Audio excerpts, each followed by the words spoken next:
Hello everyone and welcome to the Los Angeles Legacy Open Sideboard. I'm here with Jeff Liu. Hi. Jeff's playing the Four Horsemen Legacy deck, which we've got displayed out in front of us right here. And it's a pretty interesting combo deck as Legacy combo decks go, which is in and of itself saying something. Yeah, I think. There's a few combo decks out there. It's kind of similar, but...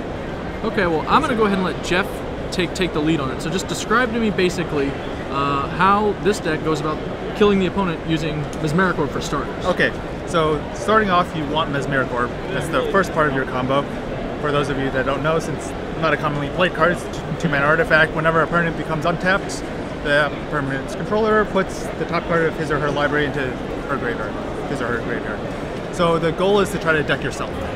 And you do that with Basalt Monolith, which now says tap to add 3 mana to your mana pool and 3 mana to untap it. So it's on its own, just taps and untaps itself. It just kind of plays with itself and it mills a card off of your Mesmeric Orb each time. Sure. Once you have both of these in play, you're ready to win the game. That is it. That's all you need. So while you're milling, you find Narcomoebas. They come right into play once you mill them. And the goal is find Narcomoebas to flashback your Dread Return. Okay. Use the Dread Return on the Shroom that's now in your grave, hopefully. Once the Shroom comes back, it buys back any artifact into play, and we're going to choose Blasting Station for that. Sure. Blasting Station allows you to tap and sacrifice a creature to deal 1 damage, so you sacrifice a Narcomoeba, which deals a point of damage to them. And whenever a creature comes into play, it untaps. So you continue milling yourself until you hit Emrakul to shuffle in your Narcomoebas into your deck, find them again to untap your Blasting Station to deal 1 more damage. So you deal 1 point as many times as you wish. So once you get basically the combination of Dread Return, Shroom, and Blasting Station in your graveyard during a mill process without hitting an Emrakul, and you have priority during a main phase. You don't even need priority at that point. Oh, to flashback the Dread Return. Yeah, you have to flashback Dread Return at some point. That's the point where you're at. Yes. And then we just have infinite Narcomoebas thanks to our Emrakul. Yes. All right, I got that much. Yep. Now we're moving down, and we've got Ponders and Brainstorms, not unusual at all in this kind of deck. Limdol's Vault ×4, which functions surprisingly close to Demonic Tutor in a lot of Legacy combo decks.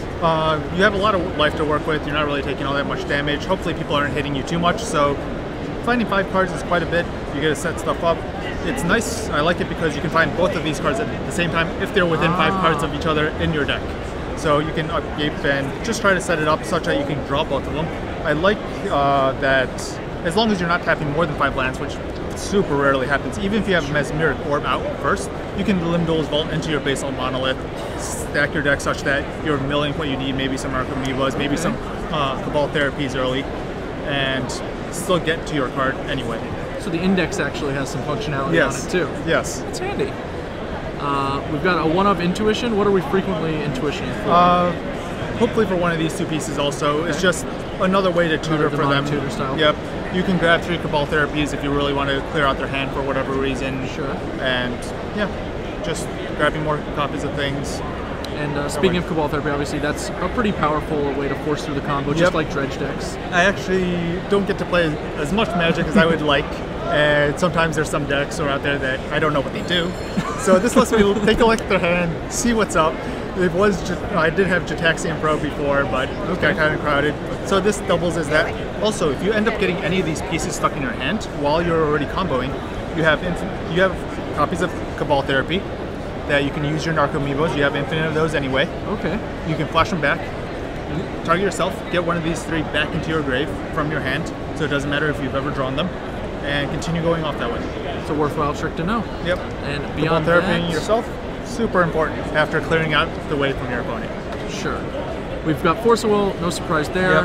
We have Ancient Tomb as our sole land of choice to drop down turn 2 Basalt Monoliths, I imagine. Yeah, turn 1, or turn 2 Basalt Monolith. Sometimes you just get people.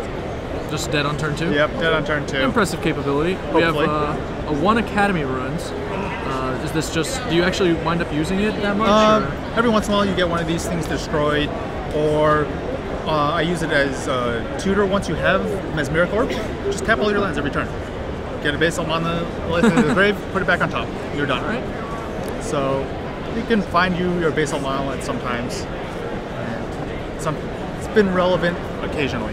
That basically summarizes up the main deck. Yep. You've got an interesting sideboard though. Yeah, so basically I think this deck is really fragile to a lot of graveyard hate. Okay.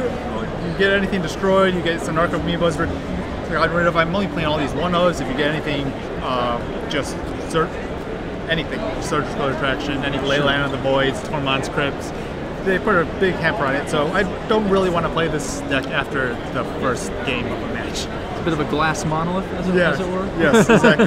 So here we have Painter Servant and Grindstone. For the Painter Servant Grindstone combo, you name any color, and then you mill 2 cards from them. If they're the same color, you deck them. So 1 activation, they have no more deck, hopefully, and they die. The other half is Show and Tell, and I have 2 more Emeralds to join the other 2, and 1 more Angel of Despair. So this is 15 cards. I usually bring all of it in. I'll shuffle all 15 cards in, and then I'll remove this Miracle Orb, Basal Monolith. They don't do anything anymore. Remove the Narco Amiibos, and remove these 3 cards. So that the main deck combo is exactly 15 cards anyway. Everything else are just kind of like nuts and bolts pieces that you can do stuff on their own. Find your other 2-card combos, and I play 2 other 2-card combos after the first hand. And it looks like basically sort of a blue-black rather than the traditional like blue or blue-red style of painted stone at that point. Yep. You don't get Goblin Welder or anything, but people are also just never ready. Like in multiple rounds, people have gone turn 0 Leyline of the Void. After sideboarding, they're like, haha, you can't win, right? It's like pretty hard, and it just doesn't matter anymore after sideboarding. Okay. None of the graveyard hate they bring in, they're all dead cards. So hopefully you just catch them off guard there. If it goes to a game 3, then you have to shuffle everything back in again, decide what you do from there. Put them on the guessing game? Yes, and then you get to play guessing games. Well, let's let the viewers in. What do you usually do? I almost always leave the other stuff in because it's harder to stop the other 2 combos than it is for the graveyard stuff. If they happen to get 1 graveyard piece, sometimes they can just mess you up enough. Okay. So I like keeping in those the actual sideboard plan and only playing this for game 1. Depending on what sort of graveyard hate they might have. If it's not Leyline, if it's something even like Scavenging Ooze, it's not that bad because you can re-go off in response to a Scavenging Ooze activation. Sure.